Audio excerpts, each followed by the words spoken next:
El lenguaje inclusivo me cuesta todavía un poco, así que espero que nadie se sienta excluida. Soy Beatriz Iskovich, con mucha alegría desde la comisión directiva de la PPG, les damos a todos la bienvenida. Sabemos que hay muchos colegas de la ciudad de Buenos Aires, miembros de nuestra institución, y hay muchos participantes de diversas ciudades del país y de Latinoamérica. Así que gracias por estar aquí con nosotros. La PPG es una institución que hace 65 años se desarrolla con sede en Buenos Aires, y ahora desde hace unos meses online, pudiéndonos conectar con mucha gente de diversos lugares. Nuestro centro asistencial está compuesto por 26 terapeutas, psicopedagogas y psiquiatras. Atiende niños y adolescentes y adultos desde la perspectiva del psicoanálisis vincular, en dispositivos individuales, parejas, familias y grupos. Actualmente, con un funcionamiento online en todos estos dispositivos, y ofrecemos a empresas asesoramientos y a los agentes de salud consultas gratuitas por el COVID-19. Todos los viernes de mayo, en este horario, podemos juntarnos a través de una actividad científica con algún disertante, o como es en este caso, a través del Pensando lo Vincular con 2 invitadas. El próximo viernes, quienes lo deseen, pueden a través del Facebook, de Instagram o del Gmail de la institución, inscribirse en la próxima actividad, que será la interrupción, filosofía y política en tiempos de pandemia. Disertante Diego Sturlak. La actividad del día de hoy, gestionada, como les decía recién, desde el Pensando lo Vincular, la hemos titulado Efectos de la pandemia del COVID-19, lo colectivo y la confianza social en la emergencia. Nuestras invitadas son Diana Cordon, miembro titular de la PPG, coordinadora del equipo argentino de trabajo e investigación psicosocial, presidenta honoraria del capítulo de salud mental, derechos humanos y emergencias sociales de APSA, y Virginia Laino, especialista en gestión de organizaciones sin fines de lucro, directora del Instituto Argentino para la Reducción del Riesgo de Desastres y Cambio Climático, delegada de la cooperación del Comité Internacional de la Cruz Roja hasta 2013, entre algunas de sus actividades más desarrolladas. Luego que ambas presenten sus ponencias, iremos a través del chat recibiendo sus comentarios e inquietudes, tratando de responderlos. Le damos la palabra a Virginia. Gracias por estar aquí. Bueno, buenos días a todas y a todos. Gracias, Beatriz, por la invitación. Un gusto, Diana, compartir contigo este espacio. Yo quería compartirles un poco cuando Beatriz me invitó a participar de este encuentro. Lo primero que pensé con el título era, bueno, ¿qué nos deja en términos de construcción colectiva y confianza social una experiencia como esta pandemia?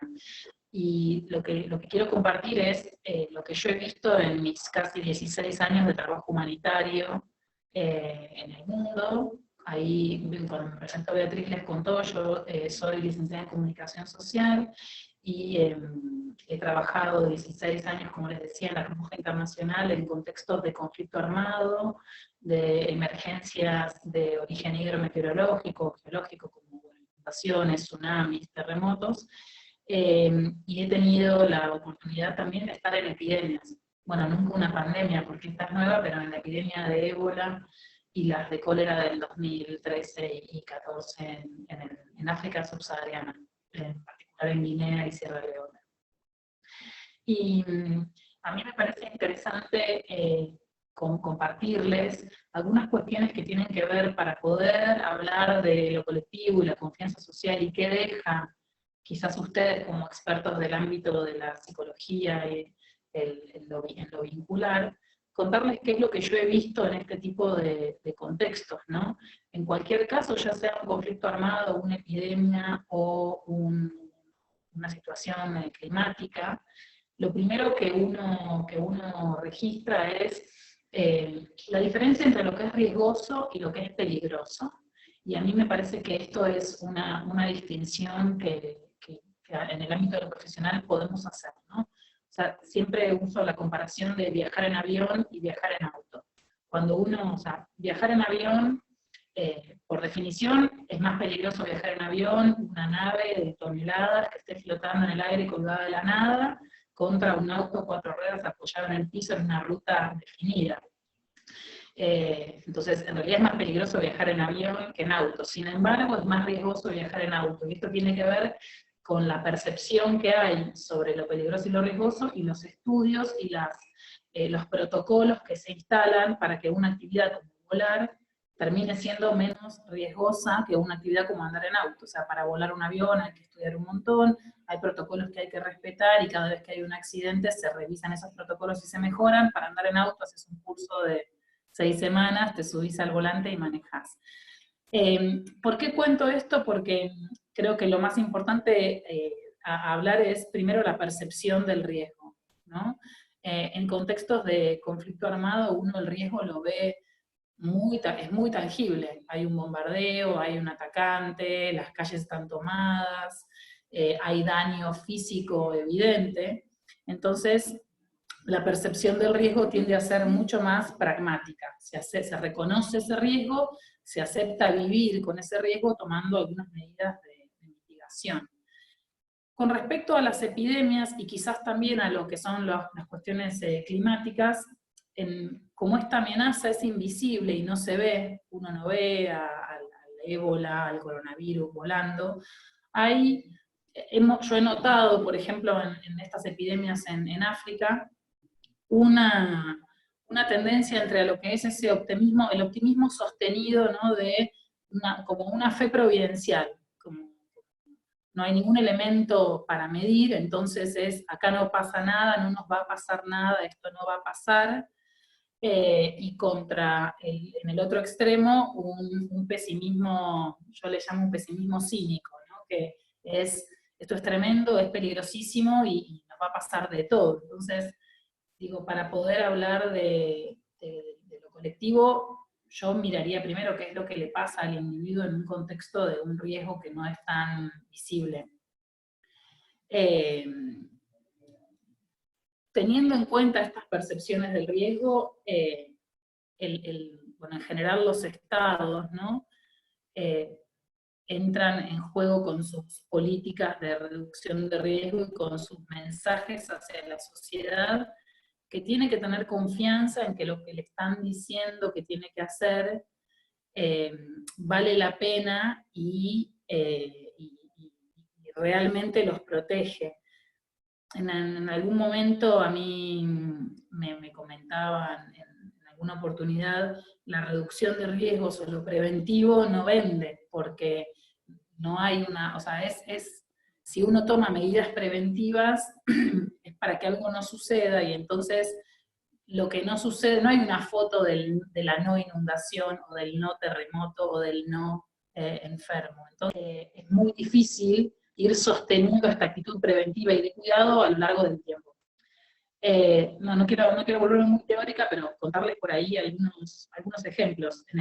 Cuando fue la epidemia de cólera, estaba yo en Guinea en aquel momento, y las cuestiones más difíciles, la gente sostuvo, en la medida de lo posible, las medidas de precaución. Igual es un contexto de mucha pobreza, el cólera se transmite por el contacto de materia fecal con alimentos, y en África, en esta parte de África, las cocinas y los baños no existen, con lo cual hay como un permanente contagio de todo.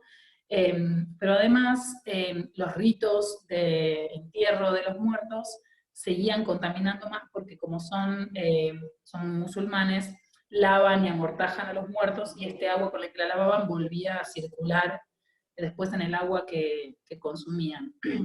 Al principio de la epidemia esa duró como casi 2 meses, el pico, y al principio de la epidemia, cuando se recomendó suspender los ritos de entierro, restringir el movimiento de personas, y incrementar las medidas de higiene y seguridad, uno podía observar que al principio de la epidemia, con el shock de un pico de muertos y el anuncio, la confirmación de que había una epidemia de cólera, había un mayor acatamiento de estas recomendaciones que hacia el final de la epidemia, cuando la gente, además de estar agotada, de tener que incorporar nuevos hábitos a su vida, empieza a necesitar reconstruir esos ritos que tiene suspendidos de la vida cotidiana, ¿no?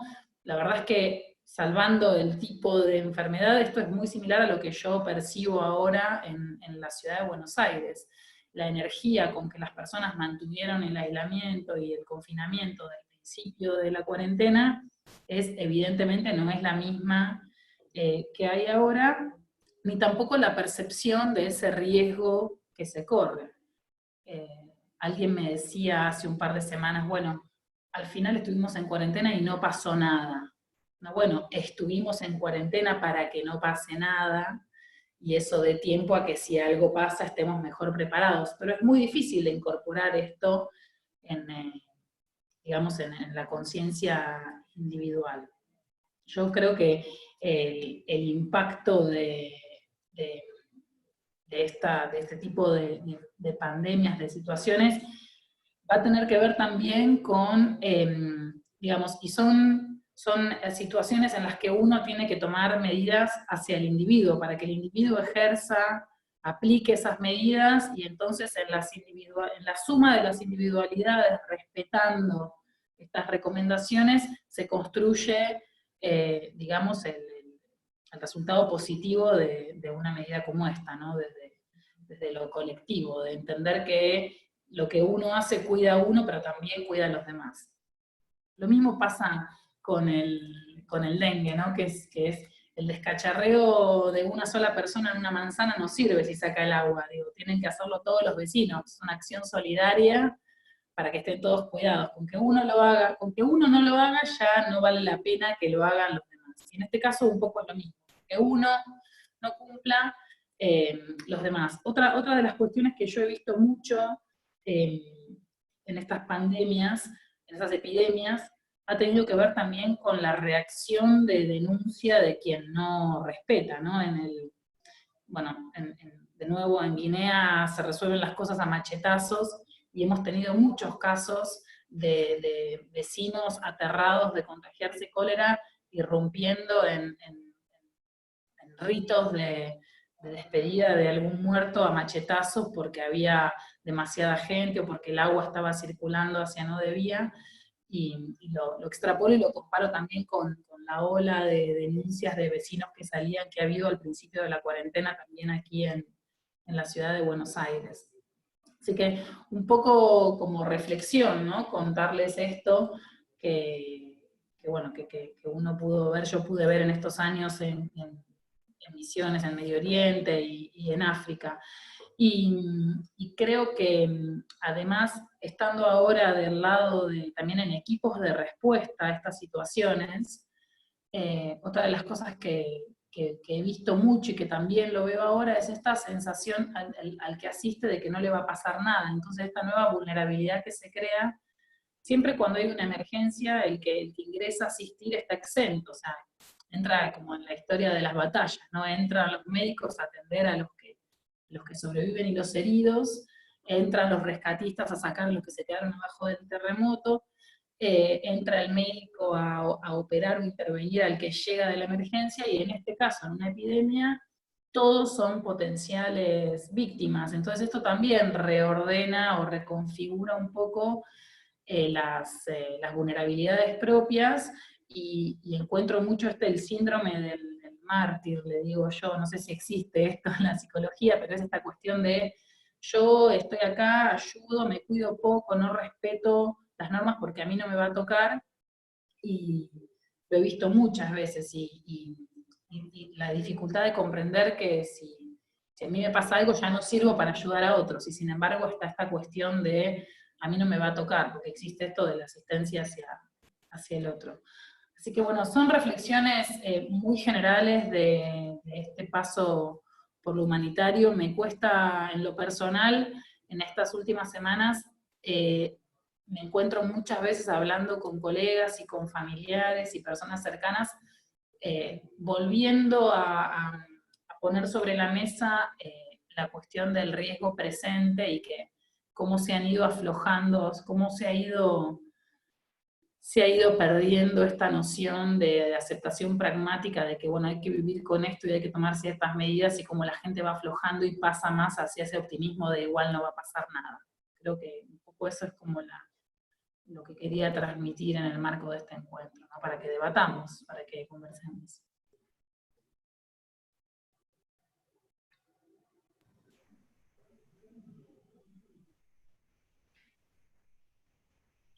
Bueno, me parece que Virginia parás ahí. Sí, sí, sí. Le damos la palabra entonces a Diana y después retomamos. Gracias, Virginia. De nada. ¿No la veo a Diana? Acá Ahora, estoy. Diana. Acá está. Acá estoy. Bueno, buen día. Yo también a todos y a todas. Y también agradezco la invitación de la asociación a participar. Agradezco mucho la intervención de Virginia. Y discúlpeme, pero me resultó gracioso, Virginia, porque yo tengo fobia a los aviones. Viajo igual, pero digamos, cuando diste el ejemplo de los aviones me causó gracia porque justo tocaste mi tema de siempre subo un avión y pienso que el 50% de las posibilidades es que se caiga. Bueno, la verdad que estoy muy contenta de compartir con todos ustedes, veo algunas caras de compañeros míos del espacio grupo, de la asociación, y bueno, hay muchos otros que la verdad es que estoy muy contenta de poder compartir. Miren, lo primero que quería plantear es lo siguiente. Hace unos días, en un taller que hicimos, un colega me decía que se acordó de que en una jornada de la asociación, hace exactamente un año, yo no lo podía creer cuando calculé, yo había usado la expresión júbilo emancipatorio, que después fue motivo de discusión de si era algo muy hipomaníaco, no referido a las chicas, a los jóvenes y las chicas jóvenes que estaban en el movimiento de los pañuelos verdes. Entonces, cuando tenía que pensar para hablar hoy, realmente tuve un impacto muy grande, porque pensé del júbilo emancipatorio de hace un año, de golpe estamos en otro mundo, en otro universo, con este flagelo que para nosotros es totalmente desconocido, y con una primer cuestión, que es que vivimos un momento que da por tierra con nuestras fantasías de lo absoluto de la omnipotencia humana. A mí me parece que esa es una primer cuestión que nos pasa a todos. Voy a plantear algunos temas, digamos, como planteaba Virginia, algunos temas que me parece que dan para la discusión. La segunda cuestión es que a mí me parece que la pandemia, y no puedo dejar de decir esto, ha puesto, me parece, al rojo vivo un síntoma que sería la manifestación más clara de las formas de organización del mundo contemporáneo, que es la desigualdad entre los de arriba y los de abajo, y la desigualdad entre el norte y el sur. Este no es un tema, sí, pero me parece que es un tema que marca de alguna manera una de las cuestiones más evidentes de la pandemia. Y por otra parte, a mí me resulta totalmente sorprendente ver que la máquina económica, social de funcionamiento del mundo, que uno la daba como totalmente autónoma, que parecía tener vida propia, más allá de la acción de los humanos, está completamente trastocada. Y que entonces los interrogantes sobre qué es lo que vendrán son enigmas que están ampliados a los más diversos ámbitos. Incluso surge la pregunta, que puede ser una pregunta más ligada al imaginario social, etcétera, pero de la que están hablando montones de pensadores en todo el mundo, que es ¿cuál va a ser el mundo que va a venir? y la idea de que hay un antes y un después de esto. Nosotros en el campo PSI tenemos muchísimas discusiones sobre el tema de identidad. La vez pasada, en la conferencia de Alicia Stolkiner, por ejemplo, ella planteaba todos los debates sobre el tema de identidad, etc. Pero lo que sí creo que tenemos que decir es que hay una verdadera crisis identitaria en un sistema económico en el mundo entero que para muchísimos estaba como definitivo en la historia. Y me parece que esta crisis que está planteada a nivel sanitario, planetaria, pero que tiene subsecuentemente una crisis económica y social, no se da en términos de neutralidad, sino en un marco de disputa de enormes intereses. Basta escucharlo a Trump, por ejemplo, o escucharlo a Bolsonaro, para dar cuenta de los intereses que se mueven en las disputas estas que hay en el mundo. Por otra parte, una cuestión que me llama notablemente la atención es que en estas ideas quedábamos tan bien como sentadas, como que en esta época había un endiosamiento del individualismo, que el consumismo era un ideal absoluto como valor simbólico, la banalización del sentido de la vida, la inmediatez, todos rasgos que hacían a una cultura de época, a una subjetividad de época, y que parecían estar instaladas como modelos y referentes ampliamente hegemónicos, por imperio de la realidad, de alguna manera se han caído. Pensemos en el tema básicamente del consumismo.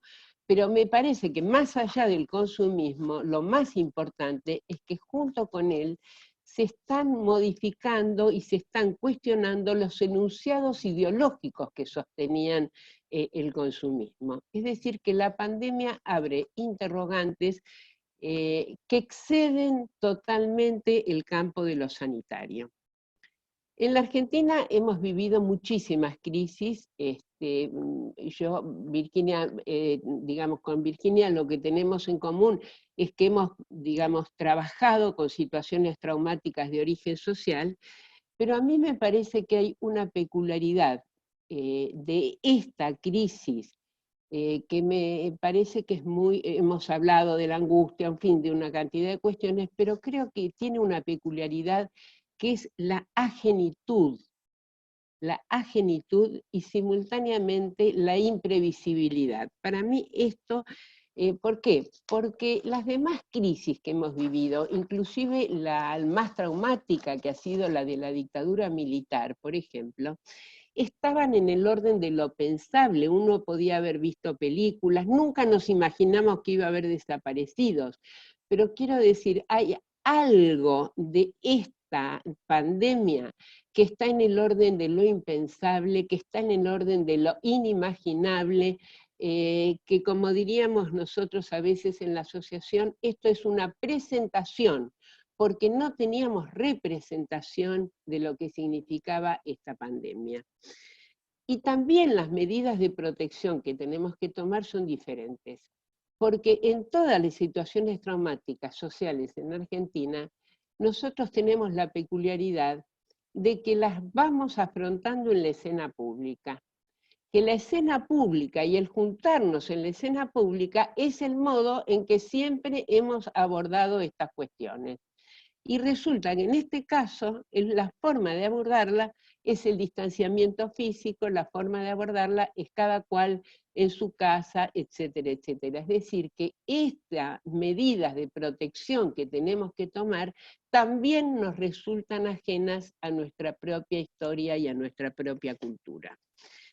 La otra cuestión es que el contacto corporal es algo que también está inscrito en nuestra cultura. Yo estas veces que uno ve bastante películas de Netflix, por ejemplo, estaba viendo una serie finlandesa y le comentaba a mi marido cómo caminaban y no se tocaban.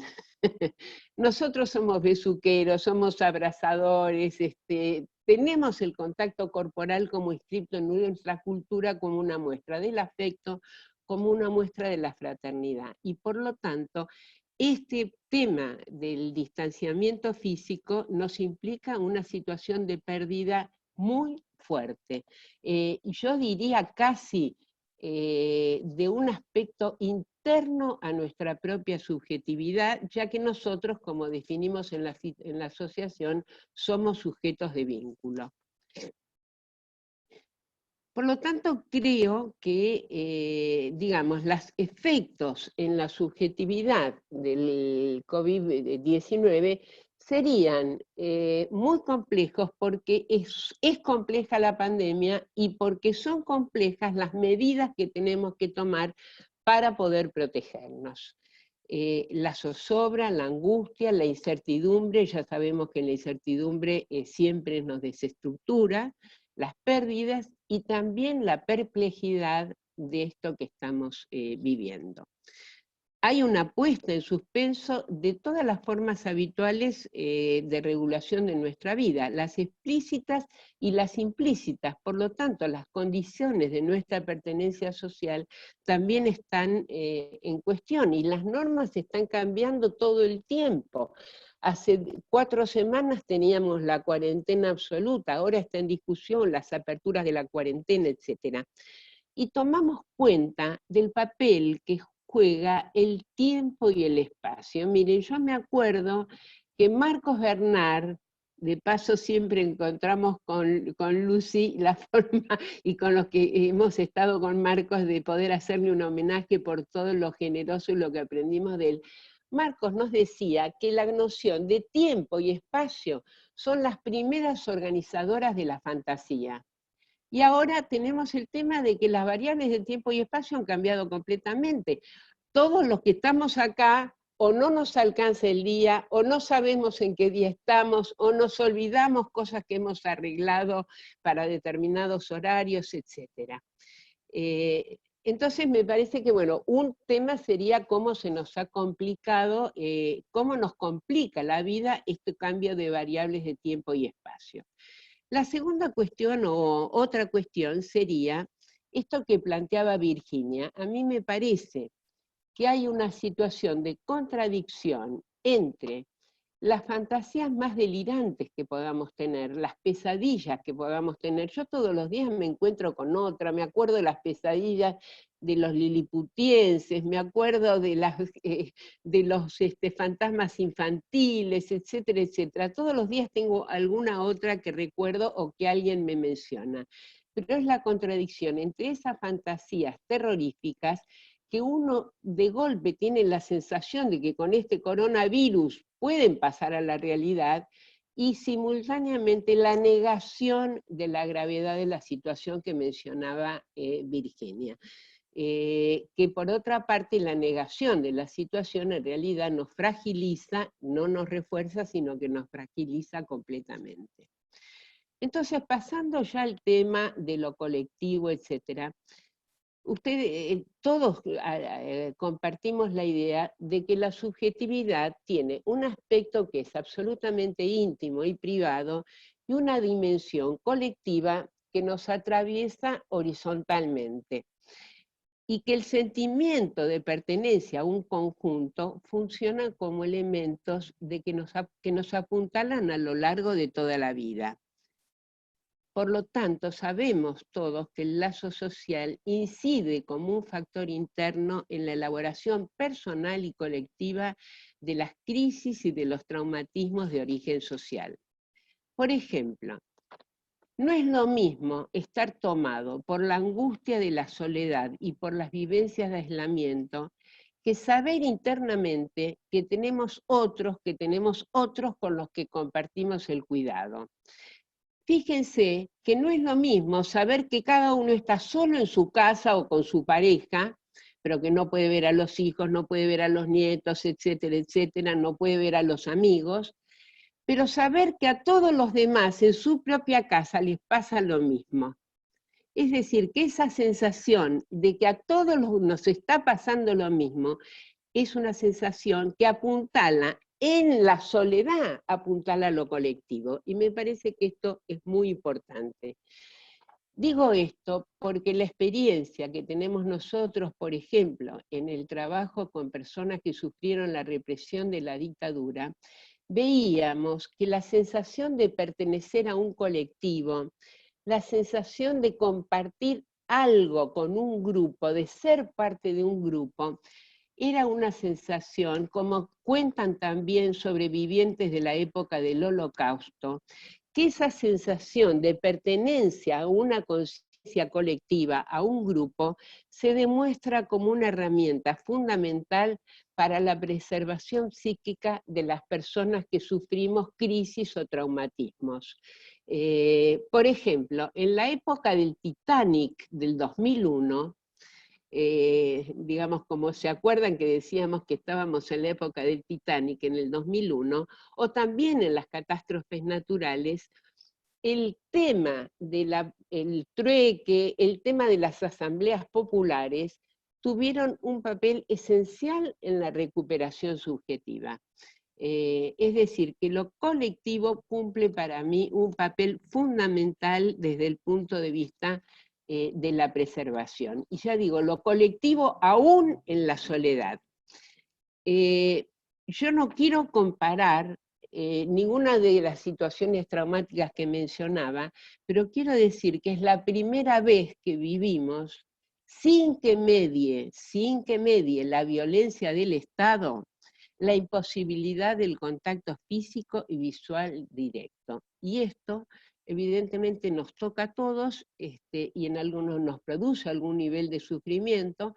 Yo ayer estuve festejando con mi familia más íntima el cumpleaños de mi marido, que es un número redondo, y hicimos una reunión por Zoom, pero la verdad es que la pasamos bárbaro, etcétera, pero yo después lo que quería era darle un beso, abrazar a los chicos, etcétera, etcétera, ¿no es cierto? Bueno, hay distintos niveles de sufrimiento. Pero simultáneamente, fíjense que hemos logrado compartir frecuentemente en grupos virtuales cuestiones que habitualmente teníamos reservadas para la intimidad. En esos grupos virtuales, por ejemplo, con compañeros de trabajo con los que mantenemos un contacto fluido, que antes nos unía la cordialidad de la tarea, ahora nos sentimos hermanados. Vieron que hay pocas discusiones en los grupos virtuales, porque tenemos como una sensación de fraternidad que a mí me parece que es muy importante para transitar esto.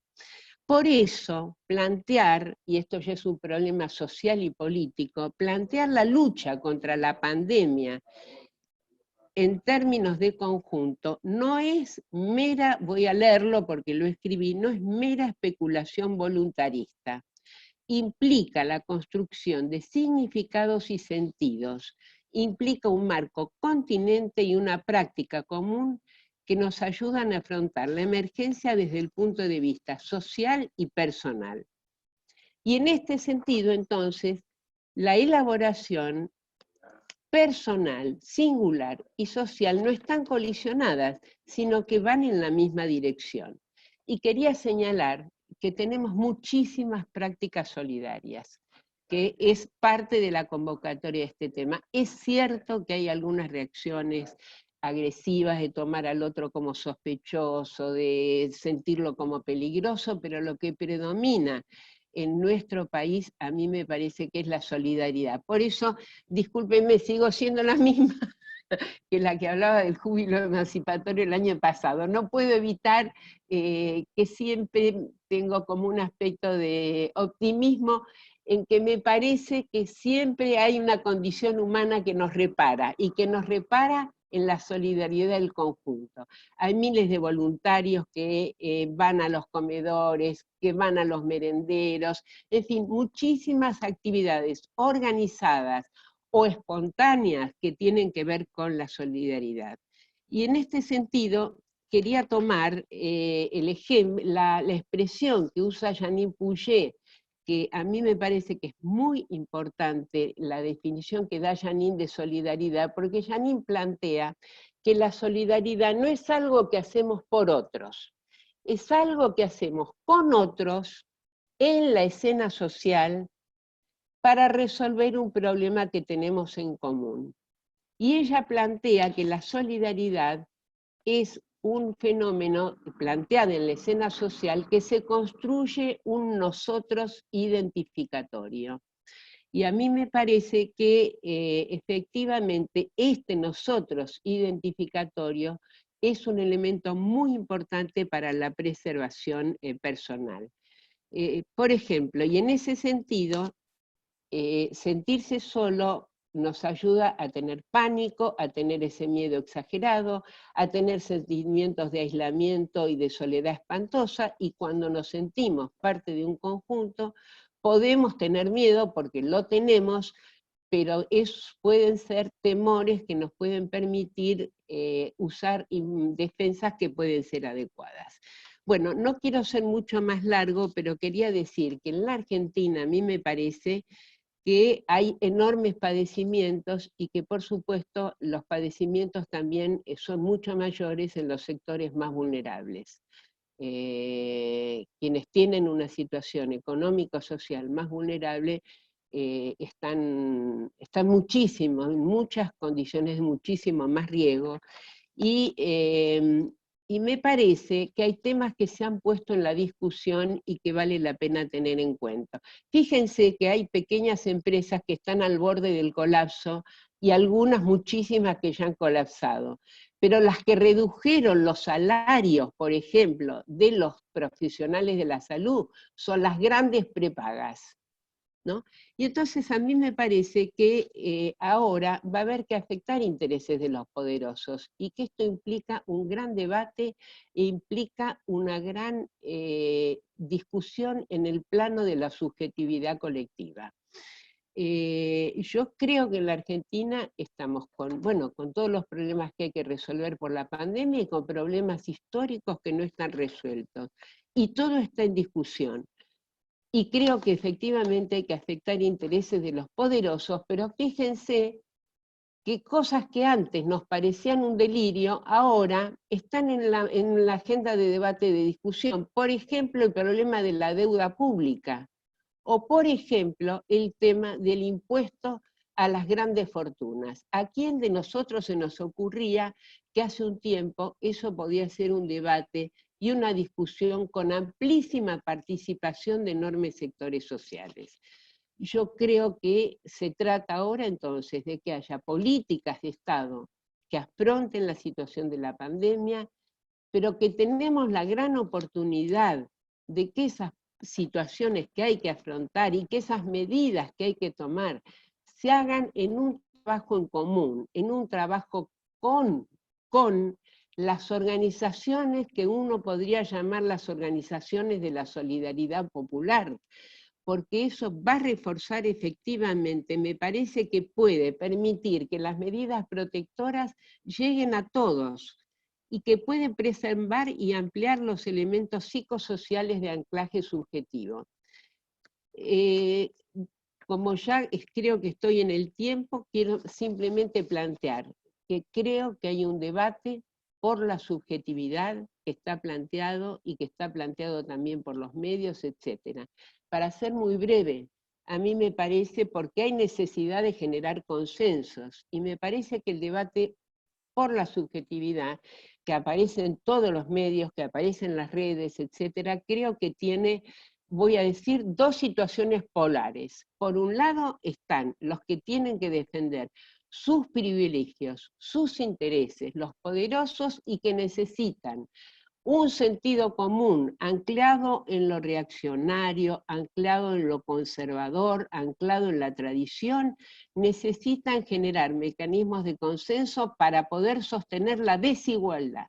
Y creo que hay, por otra parte, la posibilidad de que haya, y que hay una gran disputa en este sentido, para poder instalar la idea de lo colectivo, la idea de una salida del conjunto, la idea de que el protagonismo social tiene potencia emancipatoria. Y me parece que este debate, por supuesto, hay muchísimos grises, y creo que este debate por la subjetividad, también nosotros como trabajadores del campo PSI tenemos, me parece, que opinar, porque este debate está abierto sobre la base de que en este momento hay una falta de parámetros, han caído paradigmas, etcétera, y por lo tanto hay una verdadera batalla por la producción de subjetividades. Y creo que tenemos algo para decir. Yo creo que entonces tenemos que construir colectivamente nuevos significados y sentidos para el futuro con espíritu instituyente. Y ese es uno de los desafíos para ganar la gran batalla material, social y simbólica, que significa salir de este cataclismo en dirección a construir la Argentina que la inmensa mayoría de nuestra sociedad necesita. Bueno, espero que la dura experiencia que vivimos con las pérdidas y el duelo inevitable que la acompaña nos refuerce en nuestra potencia como colectivo y nos ayude a conseguir, tarde o temprano, que el mundo diferente que necesitamos se haga verdaderamente posible. Bueno, ya está. Muchas gracias, Diana.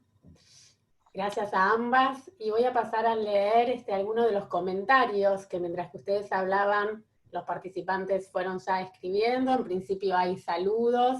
Hubo al principio algunos problemas de conexión con internet. Y luego tenemos los siguientes comentarios. Teniendo en cuenta el déficit del sistema de salud en el periodo anterior, ¿podríamos tener una percepción del riesgo? Pregunta una colega. Otra colega dice, ¿hace falta una desgracia más cercana, lamentablemente, para que la sociedad tome conciencia?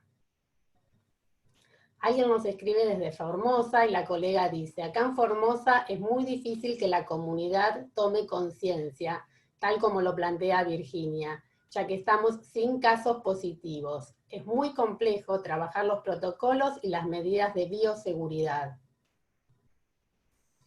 Hay comentarios también sobre los medios masivos de comunicación. Dicen, creo que los medios influyen mucho y mucho más en una concentración de medios opositoras al gobierno, con mensajes muy contradictorios que generan precisamente todo tipo de reacciones en la gente. Otro comentario dice, me preocupa particularmente cierta falta de conciencia en cuanto a los protocolos y al cuidado en el conurbano bonaerense. Hay varios comentarios sobre el tema de los protocolos, de las consignas, de cómo cada uno puede irse adueñando y qué pasa cuando esto es medio contradictorio, ¿sí? Por un lado te piden, Diana, si podrías repetir la definición de Jeanine Pouget. Bueno, también alguien pregunta si se podría repetir o ampliar el concepto de vulnerabilidad del que asiste Virginia. Si quieren, paro acá, damos una vuelta con ustedes dos y después retomamos. Dale, Virginia. Bueno, gracias, Diana, la verdad que es un placer escucharte. Bueno, hay varias cuestiones, ¿no? Una tiene que ver, yo no creo que necesitemos una desgracia para tomar conciencia, sí creo que las experiencias individuales y colectivas van construyendo hábitos y van construyendo también memoria histórica. Quiero contar una anécdota muy cortita que algunos quizás en algún otro encuentro ya se las conté y que tiene que ver con mi llegada en el 2004 a Indonesia, justo antes del tsunami. Y la Cruz Roja Internacional me dio un departamento en Yakarta, en la capital, hermoso, que tenía unas flechas en el techo, y tenía en una habitación unos barriles de no sé cuántos miles de litros de agua y bolsas de arroz. Y yo asumí que las flechas en el techo indicaban la orientación a la Meca, porque otra vez estaba en un país islámico, y las retiré del techo, y después asumí que el agua y el arroz eran una cuestión de bienvenida, porque bueno, llegaba a un lugar donde no hablaba el idioma, y llegaba directo a trabajar, y no iba a tener tiempo de comprar. Y cuando fue el primer terremoto en Yakarta, a los pocos días de llegar, yo no supe ni dónde pararme en la casa, en el departamento, ni tenía, cuando se cortó el agua, no tenía ni agua ni arroz, y les dije a mis compañeros, no, y ellos me miraron como casi que ignorante, esta mujer que no sabe que las flechas señalaban el lugar seguro para poder pararse en el caso de un temblor, y el agua y el arroz eran insumos para tener cuando sucediera una eventualidad. Entonces, creo que tiene que ver tanto con las experiencias colectivas como cuestiones que hacen al ámbito de la educación, ¿no? Por ejemplo, en el sistema educativo de Indonesia, que tiene un desastre por semana natural, un fenómeno natural o geológico semanal, es el país con más desastres naturales del mundo, la cuestión de la prevención, la preparación y la reacción segura están tan incorporados que forman parte de la currícula escolar, de los hábitos, forman parte del diálogo familiar. O sea, en cualquier familia se sabe, se ponen de acuerdo en el caso de un terremoto, cuál va a ser el punto de encuentro, cómo se van a avisar si están bien o no. Esas son prácticas que tienen que ver con muchos años de sufrir o vivir en esas situaciones. Por eso no creo que sea que nos tiene que pasar algo tremendo, sino que sí creo que la generación que nos sigue, así como va a estar más sensibilizada con respecto al cuidado del medio ambiente, también va a tener encima esta experiencia histórica de tener que resguardarse individualmente en una pandemia. Me gustó mucho cuando Diana habló de esto de cómo uno desde la soledad y desde la experiencia individual está construyendo una experiencia colectiva.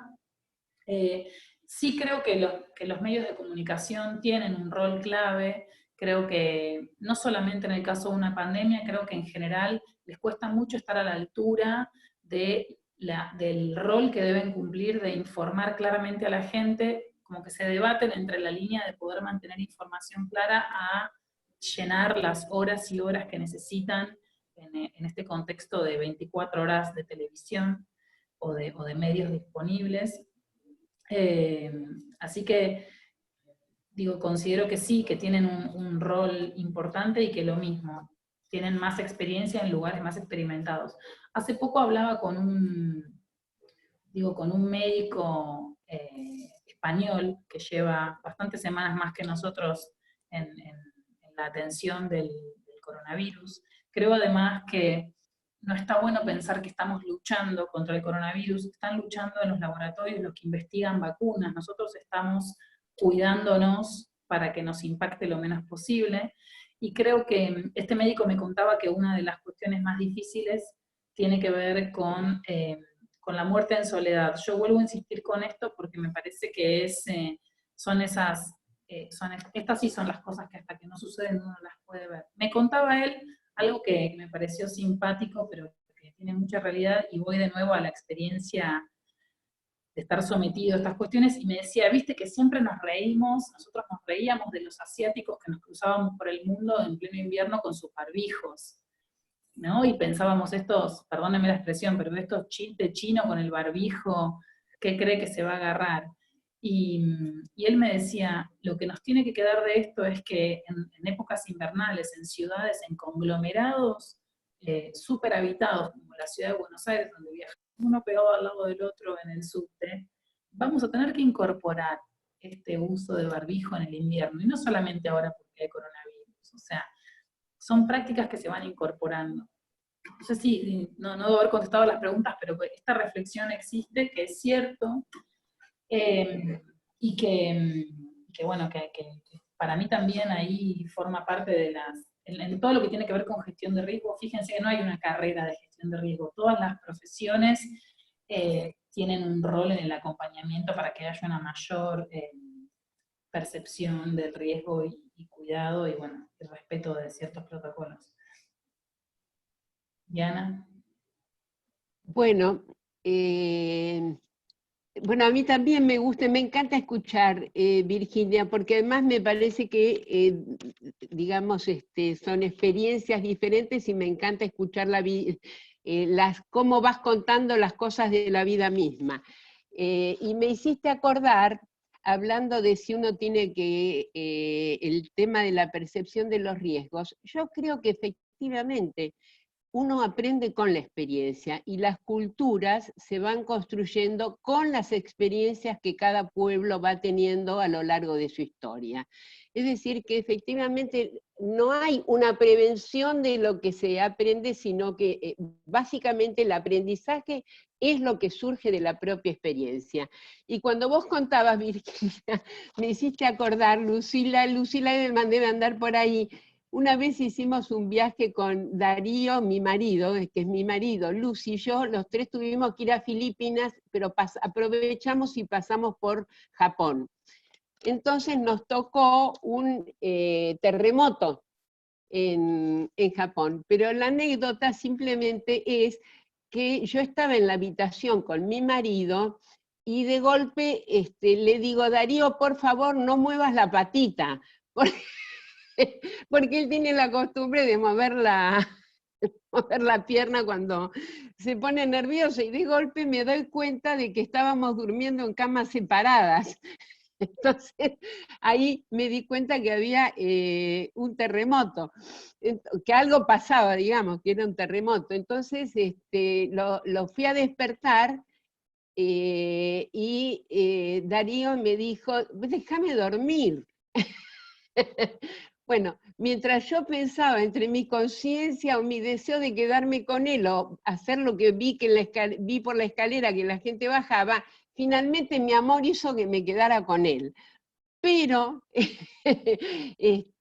al día siguiente vimos que naturalmente en ese lugar toda la gente apenas tuvieron la percepción, tenían la cultura de que tenían que bajar y tenían los lugares en los cuales tenían que cuidarse, etcétera. Y eso es algo incorporado por la experiencia, no es algo que se aprende en la enseñanza, ni siquiera en esa enseñanza escolar. Se aprende con la experiencia de la vida y ese pueblo tiene la experiencia de los terremotos en forma sistemática, ¿no es cierto?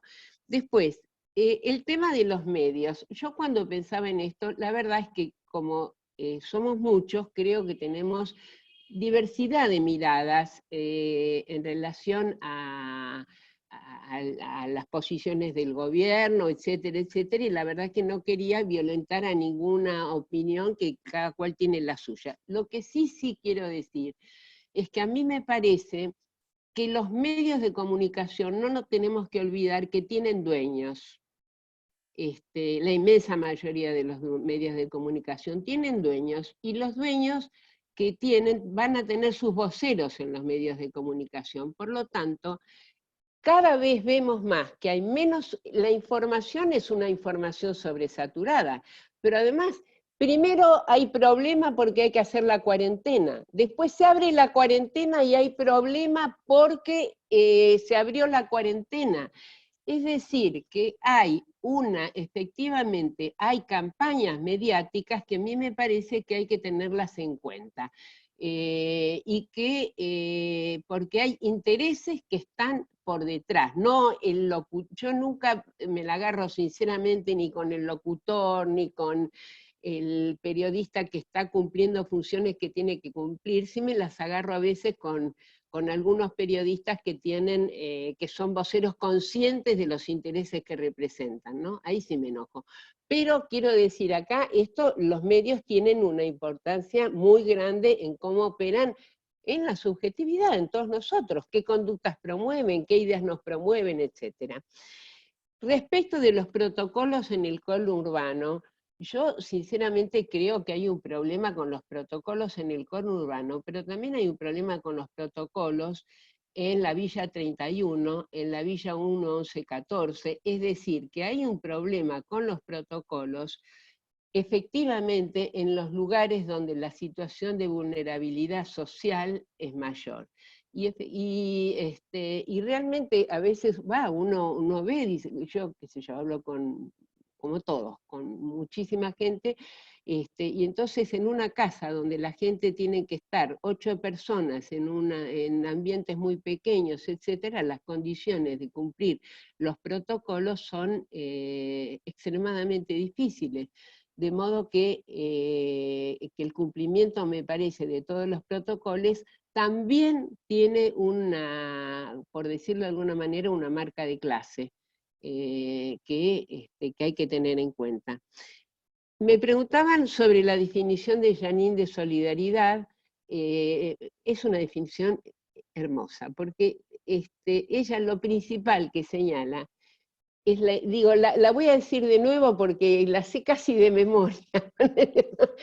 Ella dice que la solidaridad no es algo que hacemos por los otros, es algo que hacemos con otros para abordar en la escena social, dice Janine, en la escena social, un problema, para abordar, si deseamos o necesitamos abordar un problema que tenemos en común. Y entonces plantean la solidaridad no en términos de caridad, por decirlo de alguna manera, me explico, sino que todos en la acción solidaria después necesitamos diferentes cosas, tenemos un problema en común y cada cual en todo caso necesitará diferentes cosas y por lo tanto los aportes serán diferentes desde cada uno en esa acción solidaria. Habrá quien va a dar a un merendero a dar la merienda a los chicos, pero ese que va a dar la merienda a los chicos tiene simultáneamente la posibilidad de sentir que es útil, y eso a su autoestima y a su propia valoración y a su identidad personal es algo que también le hace falta. Es decir, entonces, y Janine plantea que entonces en esta acción común se va produciendo ese nosotros identificatorio, que nosotros en la Argentina tenemos muchas experiencias en ese sentido, muchísimas, las tenemos en las instituciones, y cuando no las tenemos en las instituciones, a mí me parece que tenemos que, bueno, trabajar para ver cómo las podemos tener. Esa es la idea básica que plantea Janine respecto de la solidaridad. Después yo tenía algo alrededor, una pregunta, pero no me la acuerdo sobre los fantasmas, sobre las fantasías, no me acuerdo cuál era. Beatriz. Bueno, quiero decirles que el chat está lleno de felicitaciones a cada uno de ustedes dos por las excelentes exposiciones, por la claridad, por los conceptos. Les mandan saludos desde que tienen ambas, mucha gente conocida, después van a poder leer en los chats. Tenemos compañeras que hablan desde Bariloche, desde Chipoleti, desde Bahía Blanca. Y bueno, paso a leer algunos de las preguntas. Algunos quieren hablar, pero va a ser muy difícil. Tenemos 190 personas en este momento, así que por ahora la palabra va a estar restringida. Voy a seguir leyendo y ustedes van retomando lo que van queriendo y pudiendo en este valioso intercambio, que creo que también es ir construyendo en estos tiempos algún tipo de marca nueva entre todos nosotros. Una colega que trabaja en 2 centros de salud en Bariloche, pregunta si el quédate en casa como mandato, para aquellos que no lo pueden cumplir, ¿cómo se podría retomar sin culpabilizar? ¿Cómo no estigmatizar al que no es culpable? Por otro lado, alguien comenta, la verdad que hoy no figuran los nombres, dice de todos para todos, así que bueno, espero que todos y todas se sientan representados en mi lectura. Dicen que es interesante ampliar el concepto de construir nuevas subjetividades en medio de esta crisis, y teniendo en cuenta el distanciamiento físico. Un segundito. ¿Querés hablar vos, Virginia?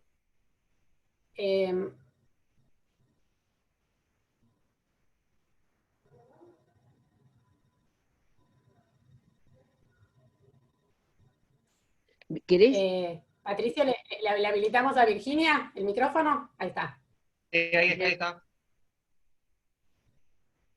¿Me repetís el último comentario que leíste? El último comentario por ahí estaba más dirigido a un concepto que planteó Diana. Les digo que ya estoy perdida porque tengo como 25 mensajes sin leer, pero había un comentario que creo que sería interesante que vos puedas retomar, una colega desde Bariloche que decía, ¿cómo hacer para no culpabilizar y no estigmatizar al que no puede cumplir con el quédate en casa? Sí, yo creo que, ahí está, eso era lo que quería comentar. Al principio de esta pandemia primero, en algún momento alguien habló de la incertidumbre, ¿no? Y de que realmente en esto de que en este caso, creo que primero lo que vuelve en evidencia es la necesidad de un Estado presente. O sea, hoy más que nunca es evidente que hace falta un Estado presente para indicarnos a todos los ciudadanos y tomar decisiones no por nosotros, sino para nosotros. O sea, y hay que, digamos, se genera cierta confianza en la toma de decisiones. Yo no es la primera vez que escuchaba recién, no es la primera vez que escucho una queja hacia esta incertidumbre sobre la cual nos van informando cada 2 semanas. Como yo tuve tantos años viviendo afuera, una de las cuestiones que más me sorprenden a esta queja de la incertidumbre es cómo nos molesta tanto a nosotros que vivimos en una cultura de la incertidumbre económica y social casi permanente, ¿no? Digo, en ciclos de crisis económicas y de inestabilidades laborales, etc. Me sorprende cómo nos desquicia, digo yo, la incertidumbre de esta gestión, de la gestión de esta pandemia, cuando quizás nosotros tendríamos que tener hasta más cancha en la gestión de la incertidumbre. Eso por un lado. Por otro lado, cuando se inició la pandemia hubo una gran discusión sobre qué era esencial y qué no. Y otra vez vamos a lo subjetivo, ¿no? Ahí yo creo que hubo algunos errores en términos de la comunicación y de la toma de decisiones cuando se dijo se mantienen solo actividades esenciales. Y recuerdo discusiones, por ejemplo, en los programas de entretenimiento en la televisión que tardaron tanto tiempo en hacer sus entrevistas con invitados a distancia, ¿eran esencial o no? Y he tenido discusiones en las que me decían, bueno, es esencial seguir brindándole a la gente entretenimiento en este periodo de aislamiento. Después, si recuerdan, ese protocolo se hizo una revisión de estas recomendaciones y se especificó exactamente qué era esencial en cada etapa. Entre culpabilizar o no al que no, entonces primero es esto, digo, como hay una definición de actividades esenciales de personas que por el servicio que prestan no pudieron cumplir con la cuarentena. Y creo que es importante hablar de los miedos que deben tener esas personas, ¿no? Porque una cosa es que vos estés entrenado para ser un trabajador humanitario en un lugar de conflicto armado y vas sabiendo a lo que te vas a someter, y otra cosa es que vos hayas decidido o te haya tocado trabajar de recolector de basura y mientras la gente está guardada en su casa vos tengas que seguir saliendo a hacer tu trabajo porque es esencial. Y que, digamos, exponiéndote a un riesgo que no se te pasó por la cabeza nunca cuando, me imagino que voy a esta actividad extrema y tan básica para que también comprendamos que muchas de las personas que corrámonos de los servicios sanitarios, ¿no? Que también en sus juramentos hipocráticos tienen como cierta responsabilidad de cumplimiento, pero estos trabajos que son esenciales porque hacen el funcionamiento de una ciudad o el funcionamiento de ciertos servicios y que hoy se ven expuestos. Digo, en lugar de culpabilizar, también hay que pensar primero los temores que deben tener esas personas o las decisiones extremas que han tenido que tomar. Yo conozco casos de personas que trabajan en el rubro hotelero que han dejado de ver a sus familias o para evitar cualquier riesgo. Y entonces me parece que es importante esto, como antes de la culpa, el miedo. Luego, creo que todas estas, en algún lugar del chat leí, bueno, a la gente que la discriminación hacia los trabajadores de la sanidad. Yo no soy profesional de la psicología, pero creo que estos actos que hemos visto, que se viralizan mucho, pero que confío en que sean los menos, tienen que ver de nuevo con el miedo, con la percepción del riesgo y el miedo a lo desconocido, que hace que si yo digo, cómo se modificó la historia de mi hijo el doctor, ¿no? Como mi hijo el doctor es un orgullo y hoy mi hijo el doctor es un riesgo muy, muy, muy cercano y miedos de todo tipo. Así que también he visto muchos trabajadores de la salud que de ámbitos relacionados con no médicos directamente, pero como diciendo, bueno, no es esencial mi trabajo de, no sé, de puericultora, entonces no quiero seguir yendo al servicio porque no es esencial, cuando quizás 2 semanas antes se rasgaban las vestiduras y una madre recién parida no tenía una consulta con una puericultora. Digo, cambian muchas cuestiones. Yo creo que el impacto real de estos, además estamos en la mitad, Dios quiera, en la mitad o estamos transitando esta pandemia, esto no está terminado, con lo cual creo que el impacto lo vamos a ver dentro de un par de años, ¿no? Y luego también me parece interesante como poner sobre la mesa, en términos de percepción del riesgo, cómo de golpe no solo son discriminados las personas que están trabajando y no han podido cumplir con la cuarentena, sino los niños, que han sido casi los únicos que han estado exclusivamente en cuarentena. Y entonces hemos visto muchos casos, y bueno, yo tengo una hija chiquita y también lo experimento en lo personal, haber tenido que salir con mi hija a buscar algo, ni siquiera, o sea, ya día 46 de cuarentena, y entre la cara de terror y la discriminación a por qué estás con un chico, ¿no? Como si el niño fuera el portador del virus, como personificar este riesgo invisible en un niño, en un trabajador de la salud, así que, bueno, nada, creo que es un contexto extraordinario, pero que trae muchas cosas de estas de todos los días arriba de la mesa. No sé si respondí, me fui de tema, pero...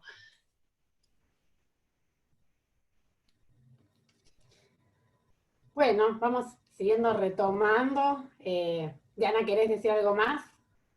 Bueno, sí, lo que sí, primero estoy completamente de acuerdo con el tema de que efectivamente tiene que haber, y hay un Estado presente, me parece, en relación a la pandemia.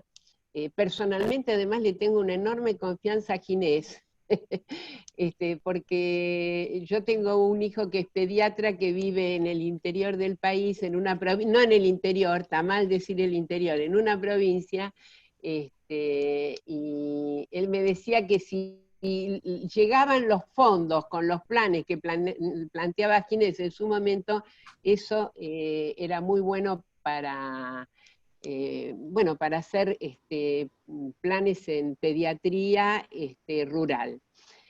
Pero en general le tengo mucha confianza. Y yo creo que el Estado está presente, pero creo, insisto, me parece que el Estado tiene que estar presente en articulación también con lo que doy el nombre de organizaciones de la solidaridad popular, que serían las organizaciones sociales de todo tipo, que también tienen que participar activamente en la coordinación, en la articulación, que creo que tiene que ser una modalidad que se pueda instalar, en que estas organizaciones realmente puedan también protagonizar las medidas necesarias en relación a la cuarentena. Pero estoy muy de acuerdo con Virginia con la necesidad y la presencia del Estado en este momento. Después, alguien planteaba el tema de no culpabilizar. Yo también, sinceramente, siempre tengo la misma preocupación, que por ejemplo, no es solo no culpabilizar al que no puede quedarse por determinadas condiciones en su casa, sino tampoco no culpabilizar al que contagia.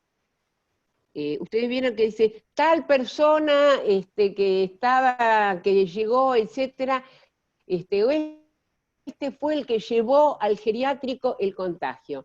Entonces me parece, comparto con Virginia, que lo espontáneo es transformar el miedo en enojo. Y entonces buscamos al culpable de haber llevado el contagio, cuando en realidad la persona le pasó que se enfermó, digamos, ¿no es cierto?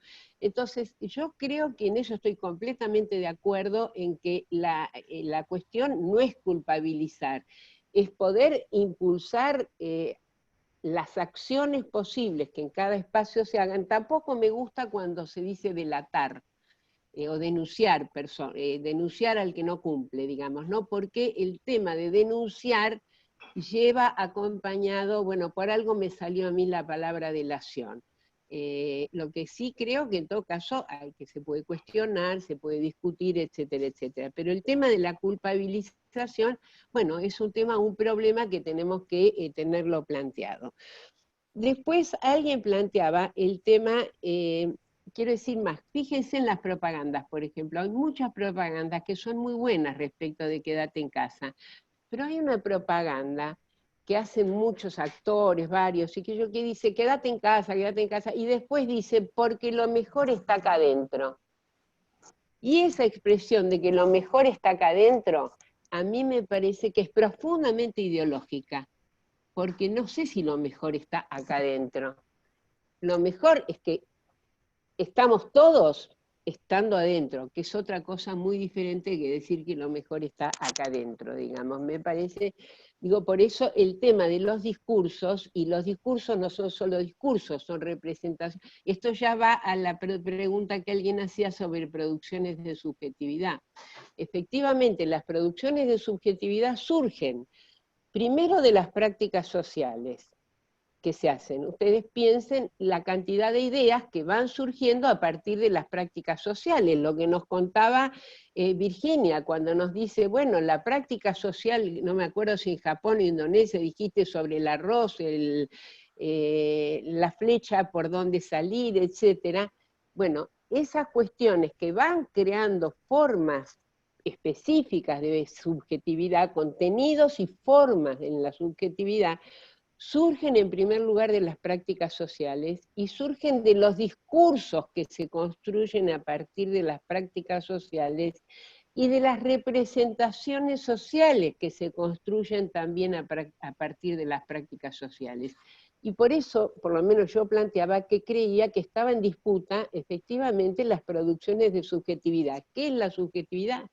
Digamos, cuando hablamos del aspecto colectivo, que serían las diferentes maneras de sentir, de pensar, de darle significaciones al mundo, de dar un sentido al mundo, todo eso hay algo que nos viene transmitido de la experiencia social y de estas prácticas sociales. Eso es lo que a mí me parece que hace a las producciones de subjetividad. Y ahora estamos en suspenso desde el punto de vista de la cuarentena, etcétera, etcétera, pero la lucha por las producciones de subjetividad está al rojo vivo, para mí, está al rojo vivo, y por eso me parece que nosotros, bueno, tenemos cosas para pensar sobre este tema, ¿no es cierto? También cuando daba el ejemplo, ni siquiera de las cosas que sentimos, cuando dije, por ejemplo, el tema de...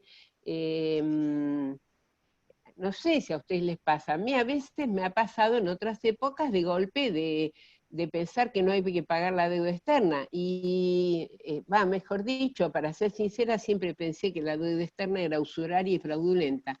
Pero digamos, si hace un tiempo hubiéramos dicho que no se pague la deuda externa, digo como formas de comprender, hubiera sido una idea totalmente delirante. Diana, ¿en qué mundo vivís? ¿En qué mundo vivís? No se puede no pagar la deuda externa. Y resulta que ahora está todo el mundo discutiendo si se puede pagar o no se puede pagar la deuda externa, por dar un ejemplo. Del mismo modo que las producciones de subjetividad para culpabilizar o no culpabilizar también están presentes, que alguien se sienta culpable o no se sienta culpable, que es un modo de sentir, de pensar, de accionar en el mundo, está también en discusión. Es preferible culpar al que vive en la Villa 31 porque no se cuidó, que pensar que el que vive en la Villa 31, en las condiciones en que está viviendo, seguramente va a contagiarse con mucha más facilidad que cualquiera de nosotros que vivimos en nuestro departamento. Para mí eso tiene que ver con las producciones de subjetividad. En fin, es como para charlar larguísimo, no quiero ocupar más tiempo. Vamos a seguir recogiendo algunos de los comentarios. Cada rato más colegas de diferentes lugares, Mendoza, Brasil, diferentes ciudades de Brasil, se acercan para dejar un gran saludo, y hay algunos temas que van puntuando que tienen que ver con cuál es el lugar de los nuevos rituales y cuidados en la vincularidad. Por otro lado, preguntan Si podrías, Virginia, extenderte un poquito más sobre la existencia del IARD y cómo evalúan el riesgo y el rumbo en el que vamos. Hay algunos comentarios sobre lo que han escrito en los últimos tiempos los filósofos más conocidos en la actualidad, y en ese sentido preguntan si se podrían arriesgar con algunas hipótesis sobre qué cambios sociales están por advenir. Bueno, se habla también de los femicidios como uno de los modos en que los sectores se han organizado en esta pandemia, y los surgimientos políticos a partir de esta temática. Y hay algunos colegas que quisieran volver sobre el concepto de las fantasías, sobre el que hablaste, Diana. Preguntan algunos en qué niveles podemos encontrar hoy estas fantasías de las que hablaste, por ahí más lo preguntan desde un punto de vista más metapsicológico, daría como la impresión. Bueno, por ahora pude agrupar hasta ahí. Las escuchamos.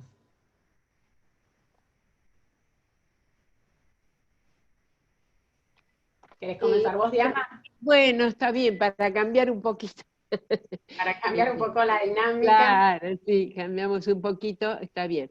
Bueno, yo diría, primero el tema de los rituales y cuidados en la vincularidad, seguramente algo de esto en términos de la experiencia que tenga Virginia va a poder plantear, pero lo que quería yo sí mencionar es el problema de que los rituales, por ejemplo, los rituales de la muerte, cómo están afectados por la pandemia.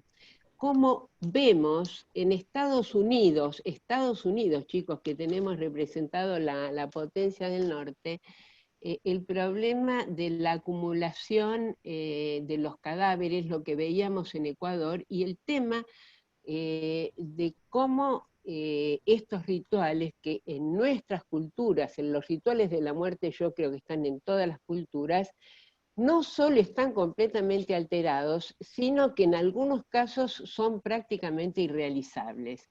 Es decir, que me parece que el tema... Después creo que hay un tema que serían, que hay algunos rituales que, digamos, han cambiado en la vincularidad. Por ejemplo, el que uno se reúna con sus hijos, yo por ejemplo... Me cuesta, siempre digo, tengo que hacer gimnasia, etcétera, etcétera, y cada vez estaba más sedentaria, pero resulta que ahora hemos encontrado con mis hijas, las que viven en Buenos Aires, y mi marido, y tenemos un horario cotidiano para hacer gimnasia compartida. Y una de mis hijas decía, como hay veces que este ritual, digamos, de hacer gimnasia, media hora de gimnasia, todos los cuatro nos juntamos, ¿no? Y, digamos, se ha incorporado como un ritual que en realidad hace al vínculo nuestro, es algo que ninguno de nosotros falla. Estamos siempre, no fallamos nunca, y hay días que yo digo, hoy no hago gimnasia, por favor, pero llega la hora, y es el deseo de estar y compartir que me hace hacer la clase de gimnasia. Entonces digo, vamos encontrando diferentes rituales, todos como para poder sostener la vincularidad. Respecto de los cambios para venir, efectivamente hemos leído todos, por ejemplo, Sopa de Wuhan, o muchos, y hemos leído los comentarios. Yo sinceramente creo que es difícil. Hay desde ideas totalmente catastrofistas respecto del futuro, o pesimistas, como uno podría pensar en Agamben, que tiene una imagen, digamos, como de la postergación del estado de excepción, etcétera, etcétera. Y hay otras imágenes que, como otras propuestas, como por ejemplo la de CISEC, que yo le comentaba, creo que a Luz y a algunos otros compañeros, le decía, a mí por eso me debe gustar, porque a mí siempre me cae bien CISEC, y me parece que es un iluso en realidad CISEC, porque CISEC plantea que después de esto vamos a llegar a un él llama a un comunismo renovado con acuerdos globales, etc. Yo sinceramente creo que el sistema capitalista en el que vivimos, yo no creo que vaya a cambiar de por sí solo a partir de la pandemia. Yo creo que hay intereses muy fuertes y me resulta bastante difícil hacer futurología. En lo que sí apuesto es en que cada experiencia permita pensar en términos de que el mundo no está definido así y para siempre, y que entonces las fuerzas de los colectivos y de los, digamos, de que nos podamos apropiar de lo que sería el poder emancipatorio para estar en mejores condiciones de poder cambiar el mundo. Pero no creo sinceramente que la pandemia en sí haga que cambien los sistemas económicos sociales en el mundo de por sí. Creo que pone en crisis, fíjense, por dar un ejemplo, en Inglaterra, como lo que ha pasado con el primer ministro, etcétera, etcétera, y hay muchísimos lugares donde se ha puesto en crisis esta situación y hay amplísimos debates. A mí lo que me parece que sí cambió es que todo está en discusión después de la pandemia, y que esté todo en discusión, eso me parece que es un paso gigantesco, que era una de las cuestiones que planteaban. Después, por lo tanto, yo no me animaría, decía, a decir cuáles son los cambios que van a advenir. Creo que estamos en condiciones, decía entonces, de que todo se ponga en discusión, cuando estábamos todavía en quienes hablaban de maneras diferentes del final de la historia. Respecto de las fantasías, yo creo que en términos generales uno diría estarían las fantasías conscientes y las fantasías inconscientes.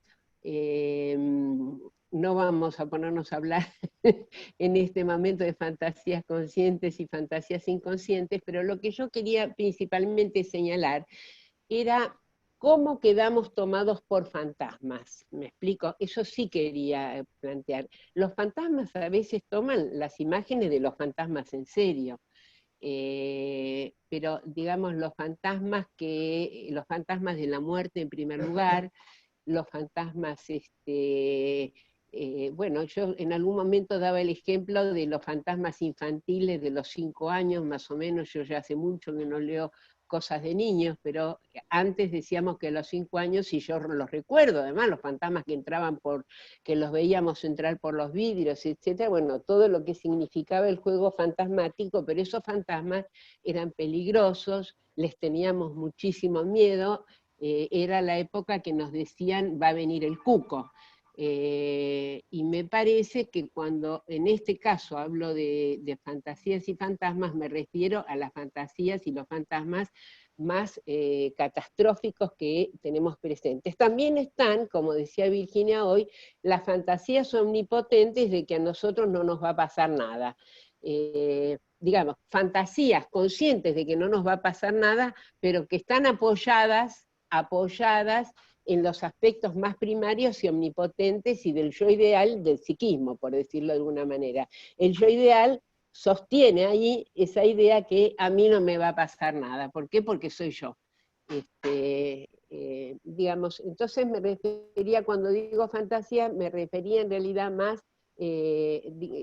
a esas modalidades que toman las imaginerías que tenemos, las imaginerías que producimos, que están apoyadas en nuestra propia fantasmática, y sí, la fantasmática desde ya siempre es rigurosamente individual, cada cual porta sus propios fantasmas, pero hay una parte común, como diría Caes, de la transsubjetividad, es tanto en el aspecto estructurante como en el aspecto regresivo, que también nos toma. Cuando nos entra el pánico colectivamente, estamos hablando de lo que Caes llamaría la transsubjetividad en su aspecto, en lo que él llamaría aspecto regresivo.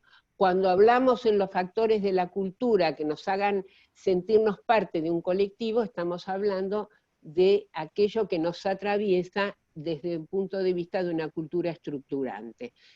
Bueno, eso, hasta ahí. Virginia, ¿querés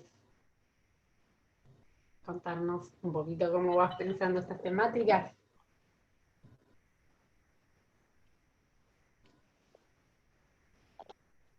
Me parece que tienen el micrófono cerrado, Patricio, Virginia. No. Ahí me abrió.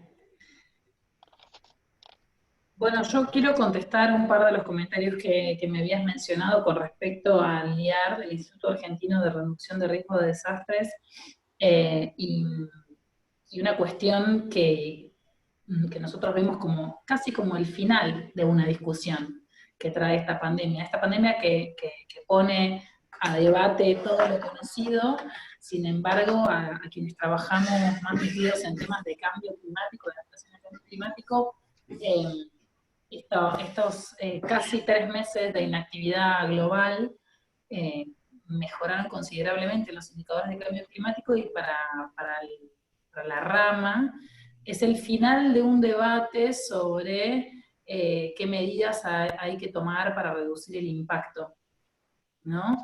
Y bueno, nada, esto reivindica muchos de los acuerdos de París y los protocolos de Kioto que tienen que ver con esto. Así que en la rama esa, esto ha sido visto como una oportunidad. Cuando la chiquita esta sueca ambientalista Greta Thunberg decía a finales del año pasado que había que parar los aviones y parar el mundo y parar la industria, y todos pensábamos que era una loca desquiciada pidiendo un imposible, bueno, ahora que la realidad lo trajo, comprobó, digamos, que era cierto que se puede, sin ser tan extremo, hay que tomar algunas medidas con respecto al cambio climático. Muy pragmático, y corriéndome por ahí de lo que era el debate de este encuentro, solo comentarles que el IAR es una asociación civil que nuclea profesionales de distintas ramas que están relacionados con lo que es la gestión del riesgo y la reducción del riesgo, y en el marco de esta pandemia estamos trabajando con protocolos que nos piden desde cámaras de comercio, y de vuelta a un debate que estuvo recién hace un ratito con respecto a cómo comunicar por sector, y es cierto que el Estado, que sí está presente, da unas reglas generales, pero que después hay que poder adaptar al lenguaje y a la realidad de cada sector, ya sea tanto para lo que tiene que ver con, no es lo mismo el confinamiento en zonas rurales que urbanas, en zonas urbanas ABC1 que en zonas urbanas desfavorecidas, lo mismo para las distintas ramas del comercio, así que nosotros estamos trabajando en esa reactivación de actividades teniendo en cuenta los mecanismos para proteger a los empleados y a los clientes o al público en general. Y bueno, además tenemos un par de cursos. A quien le interesa, yo mañana tengo un vivo en Instagram con Luis Novarecio para hablar específicamente del IAR, así no robo el espacio del Zoom. Y creo que bueno, que un poco hemos hablado de todo, también en esto de este optimismo, lo que yo digo, este optimismo sostenido de que a nosotros no nos va a pasar nada. También como país y como Estado nosotros podemos ver en las últimas 6, 8 semanas un cambio de foco de ese optimismo, ¿no? Porque cuando estábamos en enero viendo, fíjense, nosotros terminamos el año viendo en las noticias un virus que aparece en China, ¿no? Esa China lejana y desconocida, y bueno, y acá no va a llegar, y llegamos al carnaval en febrero con Italia en cuarentenado, y España al borde de iniciar la cuarentena. En ese momento el papá de mi hija me preguntó y me dijo, che, ¿viste lo de este virus? No va a llegar acá, ¿no? Estábamos en Uruguay. Y yo le dije, mira, era mediados de febrero, y le dije, yo cerraría las fronteras hoy. Y me contestó, vos siempre exagerada con todas esas cosas que viste en el mundo. Y bueno, nada, un mes más tarde, cuando cerraron la frontera, me decía, che, tenías razón. Entonces, también desde el Estado, o sea, la percepción nuestra de cualquiera ha cambiado, ¿no? De diciembre una cosa lejana en China, mirá lo que le pasa a los tanos que nunca respetan nada y son unos desordenados, a estamos en cuarentena. Tengo colegas en Ginebra que me contaban que cuando se anunció la cuarentena, en Ginebra directamente les anunciaron 6 semanas de cuarentena. Yo pensaba, acá nos llegan a decir 6 semanas y nos matamos de entrada. Creo que hasta estuvo bien emocionalmente, que cada 15 días tengamos la expectativa de qué pasaba. ¿Eh? Y, y luego, en un impacto que tiene, bueno, quizás no sé si les interesa tanto, pero en el mundo humanitario, ¿no? Donde en la mayoría de las veces nos encontramos siendo blancos caucásicos trabajando en África, en Asia, en países distintos. Muchos colegas me cuentan que además del riesgo al que están del coronavirus, que está en este momento en todo el globo, además en Guinea, por ejemplo, es la enfermedad que traen los blancos. Como esas películas que veíamos antes, ¿no? Del blanco que traía la peste, y entonces están con mucho temor por su propia seguridad, además de los recaudos que tienen que tomar por el virus. Así que esto trae, volvemos a algunas cosas históricas, ¿no? De situaciones históricas, globalmente hablando. Justo vi que se abrió un diálogo y alguien preguntó, mañana lo del vivo con Novarecio es en Instagram, así que es o el Instagram de Luis Novarecio o el del IART, que es @iart. Bueno, sí, gracias. Siguen Gracias por el aviso felicitando. parroquial.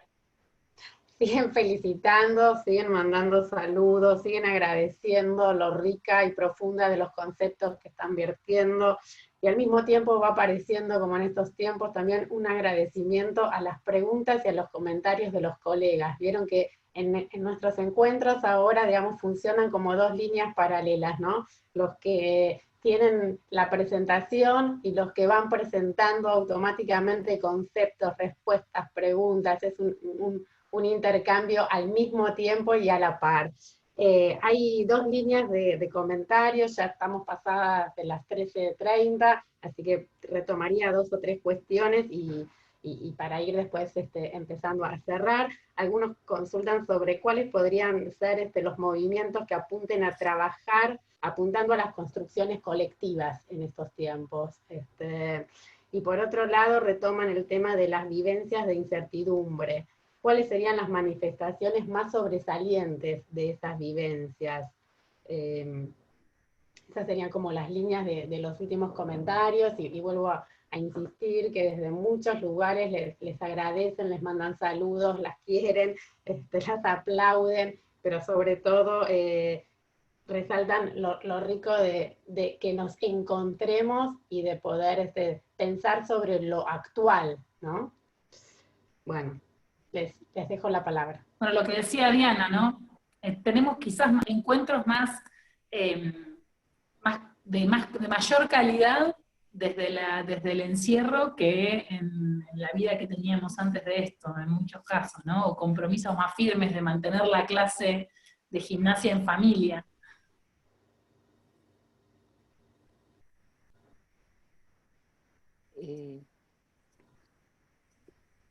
Bueno, yo lo que quería era, primero, decir que estaba de acuerdo a lo que decía Virginia.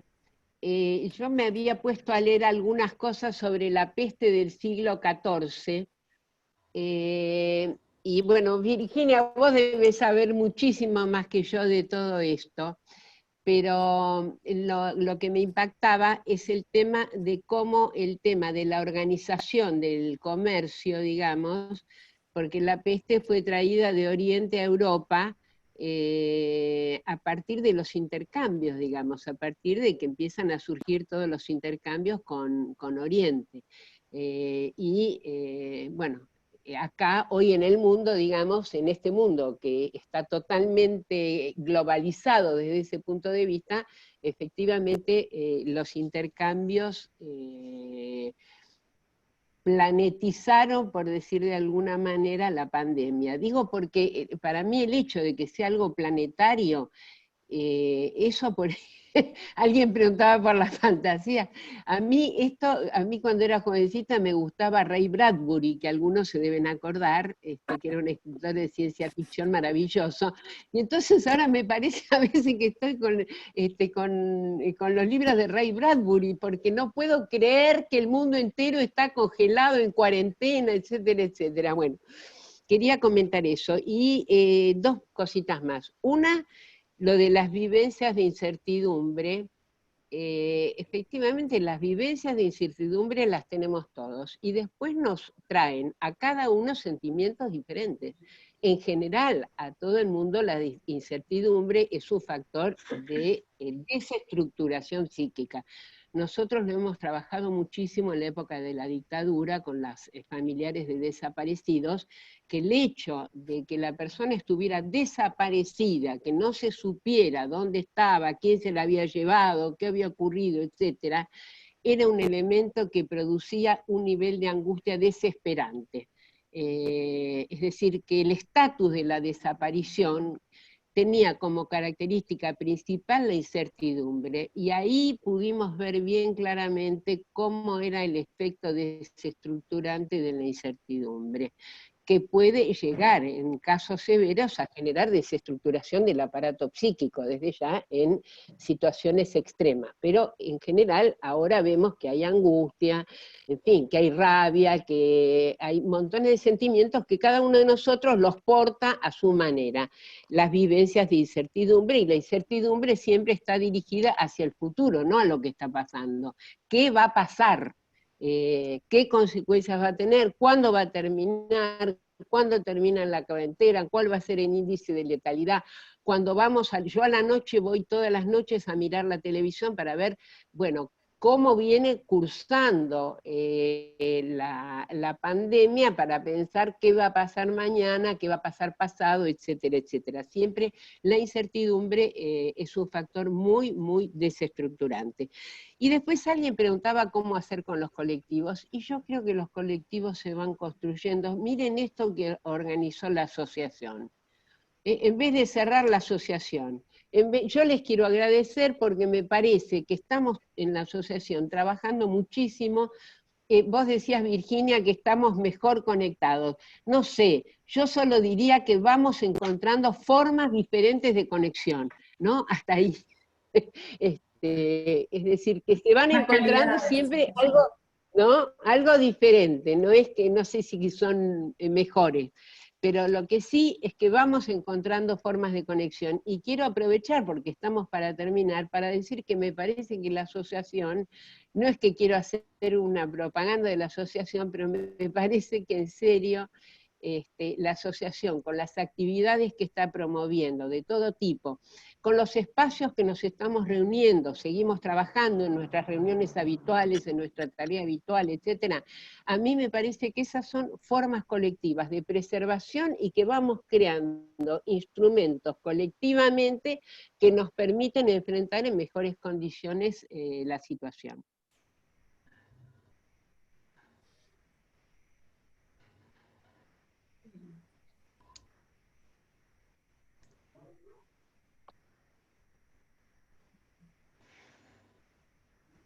Bien. Beatriz. Se me cortó la conexión. Ahí estás, ahí estás. Ahí estoy de vuelta, se me había cortado la conexión. Bueno, antes de terminar, a ver, damos una vueltita. Hay como 20 mensajes más. Voy a leer 2 o 3, los que cedo, antes de saludar y despedirnos y contarles de las próximas actividades. Aquí dice, el símbolo del aislamiento y del silencio social es el encierro y el tapabocas. Tenemos que retomar el júbilo emancipatorio, y puede ser virtual. Tenemos que crear los mecanismos. Esta conferencia puede ser parte de esto, ya que hay muy buenos conceptos para continuar creando subjetividades desde la acción social. Gracias a todos por reflexionar. Lo que más tengo es gracias a todos por reflexionar. Saludos desde México. Resaltan la claridad de las presentaciones. Saludos a todas a los presentes y también a las 2 panelistas desde Mar del Plata. Denme un segundo.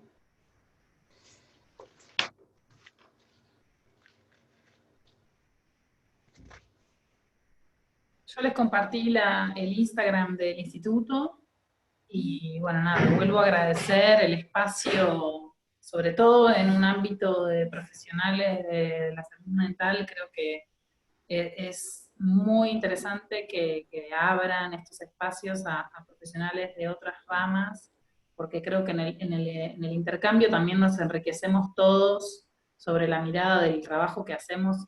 Al final del camino siempre están las personas, ¿no?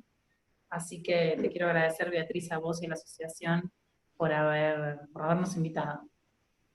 Bueno, debido a mi corte, por ahí quedaron algunas preguntas y comentarios sin leer. Sabemos que en el chat van a estar. También esta charla va a seguir subida a Facebook, van a poder volver a escucharla o comentarle a algunos colegas que por ahí no pudieron entrar. Les comenté al comienzo que el próximo viernes hay una actividad, que la actividad del próximo viernes es la interrupción, filosofía y política en tiempos de pandemia, y luego el viernes 29 tenemos una actividad que va a ser la subjetividad intervenida, algunas observaciones sobre la incidencia de las tecnologías en la vida contemporánea, a cargo de Gustavo de Sal.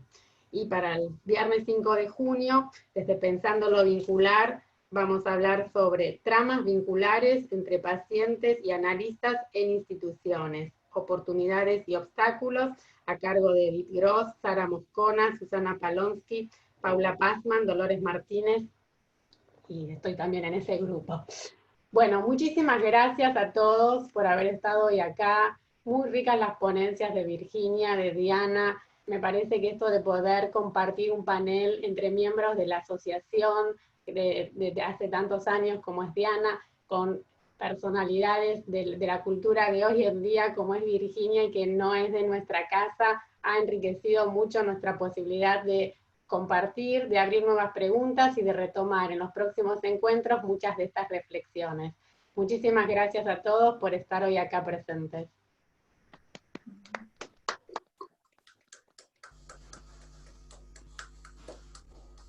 Muy bien.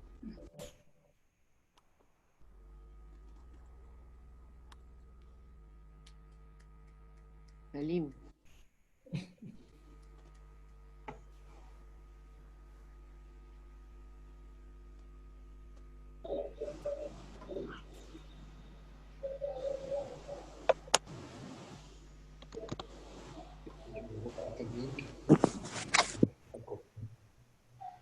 Marta, me mandas un mensajito ya y yo te mando después uno de condiciones. Bueno, no es mi prioridad en este momento, Jorge, Sí, pero yo ya voy.